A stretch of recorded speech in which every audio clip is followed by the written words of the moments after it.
Bupati Banyuasin masih usia muda terjerat oleh KPK. Anggota DPR ditangkap oleh KPK. Diplomat juga ditangkap. Ketua MK juga ditangkap.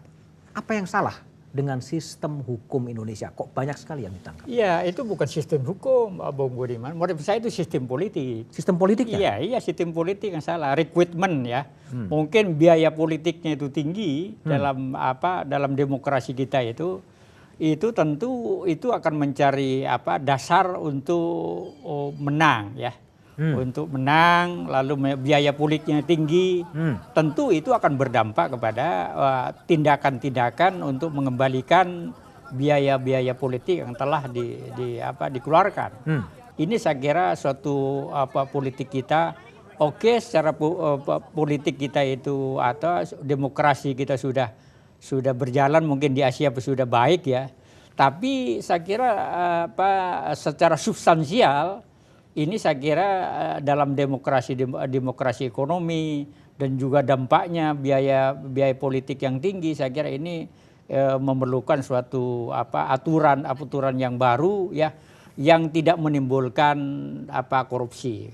Itu harus diatur dengan hukum yang tepat. Jadi kalau Pak Arjo melihat problemnya adalah pada biaya politik yang terlalu mahal? Iya. Model saya begitu. Kalau seperti Ketua Mahkamah Konstitusi yang juga kemudian ya itu kan bermacam-macam, Pak Bung Budiman ya. Ada korupsi yang ada dengan dorongan ya politik. Ada juga dorongan tentang pribadi tentu ya. Pribadi dalam arti kata ingin cepat kaya, ingin statusnya tinggi, meskipun itu sebetulnya melanggar aturan, dan itu saya kira yang paling berat di Indonesia ini kan korupsi politik gitu. Korupsi politik itu apa sih? Korupsi politik itu korupsi yang dilakukan oleh orang yang punya posisi politik. Dan karena itulah Anda kemudian mencabut hak politik orang-orang itu? Iya, harus dicabut karena rakyat itu nanti tidak tahu bahwa dia ini sudah cacat, dipilih lagi. Tujuannya adalah supaya tidak dipilih lagi orang-orang seperti itu. Iya, supaya rakyat ini tidak tertipu ya oleh tindakan-tindakan orang yang sudah pernah cacat korupsi lalu menirukan lagi, rakyat tidak tahu itu. Gitu. Ini saya kira perlu dicegah sebetulnya. Perlu dicegah. Iya. Kalau Bung Hatta pernah mengatakan bahwa korupsi itu sebenarnya budaya sehari-hari sudah terjadi atau apa sih? Enggak, saya kira menurut Pak Hatta itu saya kira bukan budaya yang seperti itu, bukan budaya tingkah laku kebijakan, kearifan itu. Saya kira tindakan-tindakan yang itu saya kira banyak dilakukan orang. Saya kira itu anunya. Ya. Menurut saya konteksnya Pak Hatta saya kira itu. Kalau Pak Artijo menjatuhkan hukuman-hukuman yang berat, ini sebenarnya kan mau memberikan efek jera agar tidak korupsi lah. Iya. Itu berhasil? Ya, tidak ada orang mengulang lagi. Orang yang sudah ditahan dalam bui, tapi yang lain-lain kan berulang lagi terus. Iya, artinya prevensi itu secara kacamata hukum ada dua. Prevensi khusus dan prevensi umum. Prevensi khusus itu supaya dia tidak mengulangi lagi.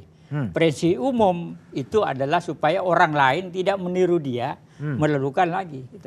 Tapi kok makin banyak orang-orang masih muda juga korupsi, artinya nggak ada efek jera dong? Iya, berarti itu kan orang itu kan masih coba-coba inginlah melakukan itu. Mudah-mudahan tidak ketahuan, misalnya begitu aja.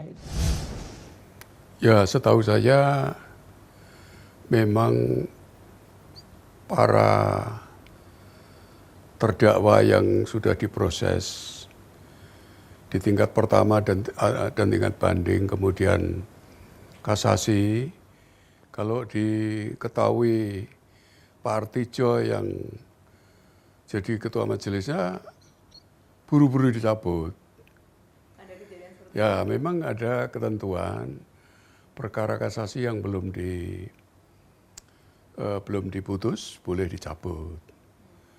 Nah, ini adalah suatu indikasi bahwa memang Pak Artijo itu ditakuti oleh para koruptor.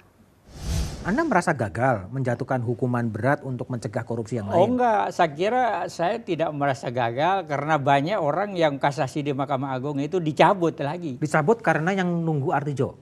Ya saya tidak tahu, tapi di majelis saya sudah ada beberapa orang ya yang itu dicabut, Hmm. tidak jadi korupsi, Karena dicabut apa? lagi sudah masuk ke Mahkamah Agung. Kenapa dicabut? Itu tidak tahu saya begini. Karena takut sama Artijo Alkostar. Enggak tahu. Enggak tahu saya, pokoknya dicabut gitu aja. Tapi prosedur Mahkamah Agung dan prosedurnya ya sudah karena itu belum diadili ya, belum diperiksa, belum diadili ya tentu diizinkan. Kalau itu sudah diadili meskipun itu anunya baru datang kemudian berapa jam ya tentu kita tolak, sudah diputus. Oh. Ya. Jadi kalau Pak Artijo kan 2 tahun lagi akan pensiun. Iya, Ya, betul. dan sekarang digodok undang-undang soal rancangan jabatan hakim Iya, iya. yang akan mempermudah usia pensiun hakim agung tidak Iya. jadi 70 tapi menjadi 65 atau 68. Iya, iya. Itu ingin menyingkirkan Anda ya? Bung Budiman ini suka bercanda juga. Bercanda gimana? Enggak. Sasarannya Pak Artijo? Enggak tahu saya, pokoknya ada wacananya begitu. Jadi karena saya ini sudah tinggal ya 1 tahun lebih itu, ya saya tidak peduli tentang hal itu karena itu bukan urusan saya gitu. Bukan ranah saya. Mungkin banyak orang koruptor-koruptor yang kemudian bersorak bergembira ketika seorang Artijo Alkostar kemudian pensiun. Enggak tahu juga ya. Enggak tahu juga saya. Nggak tahu juga? Iya, enggak tahu saya. Saya pokoknya enggak peduli, saya melakukan tugas saya sebaik-baiknya ya, sebaik-baiknya. Itu aja tujuan saya. Banyak sekali kasus-kasus yang diputuskan. Ada nggak kasus yang memang Pak Artijo sangat berat untuk memutuskan, ada pergulatan batin yang untuk memutuskan satu kasus besar gitu? Oh tidak. Jadi kita memutus itu dengan penuh keyakinan ya. Penuh keyakinan? Keyakinan itu kan ada 3 ya. Keyakinan itu berdasarkan panca indera ya, indera, berdasarkan literatur, berdasarkan ilmu ya, dan berdasarkan hati nurani. Jadi keyakinan itu ada 3. Satu adalah ainul yakin berdasarkan panca indera, yang itu sejak zaman Aristoteles sudah dibicarakan. Jadi kebenaran itu yang dilihat oleh panca indera itu aja. Yang kedua adalah keyakinan yang muncul dari dalam falsafah. Kalau tadi itu falsafatnya falsafat realisme. Yang kedua ini falsafat adalah idealisme. Jadi yang keyakinan itu muncul setelah kita membaca-baca berdasarkan pengetahuan yang ada, berdasarkan doktrin. Ya. Yang ketiga itu adalah berdasarkan hati nurani, hakul yakin. Pak Artijo, berkas-berkas korupsi itu banyak dan tebal-tebal. Sebelum Anda memutuskan, Anda membaca semua itu? Oh iya tentu dong. Karena ada kritik Anda tuh nggak baca, koruptor pokoknya ketok, hukumannya ditingkatkan. Nggak mungkin begitu. Nggak mungkin begitu. Kita ini bersidang berdasarkan majelis. Itu kalau itu putusan saya, orang itu keliru sebetulnya. Orang keliru. Iya, keliru. Yang majelis saya itu Pak MS Lumi ya. Itu adalah seorang hakim karir, sekarang hakim ad hoc, Profesor Krishna, Profesor Latif ya. Dan banyak lagi ya yang anukan. Jadi bukan putusan saya. Jadi orang itu menuju ini putusan nanti, enggak mungkin. Kita perdebatan majelis yang sangat mendalam, instan, dan itu pertimbangan saya itu tertuang dalam putusan saya banyak sekali. Kalau banyak orang yang mengkritik bahwa Pak Artijo ini sebenarnya nggak baca berkas. Oh, enggak mungkin itu. Itu adalah orang yang tidak tahu yang sebenarnya sok tahu. Sok tahu. Ya, putusan saya paling tidak putusan majelis itu ada pertimbangan hukumnya sampai detail. Jadi karena saya ini adalah advokat dulu, saya tahu betul. Trik. Ya, metode membaca berkas itu kita kan tiap hari bergumul ya setelah advokat itu bergumul dengan bagaimana caranya banding, cara kasasi gitu. Udah tahu caranya itu. Sudah tahu itu metode itu sudah. Pak, pernah nggak Pak Hakim Agung memutuskan sesuatu ternyata belakangan dikoreksi oleh PK atau seperti apa? Bisa saja, itu kewenangannya, bisa saja. Bisa. Itu bukan sebuah kesalahan yang pernah diambil oleh enggak. Itu memang menang itu yang PK itu yang memutuskan itu menang. Menang ya? Wenang ya. Oh, menang ya? Ya, berwenang dia. Oke. Ya. Oke. Menjadi mahasiswa Fakultas Hukum bagi seorang Artijo sebenarnya kecelakaan.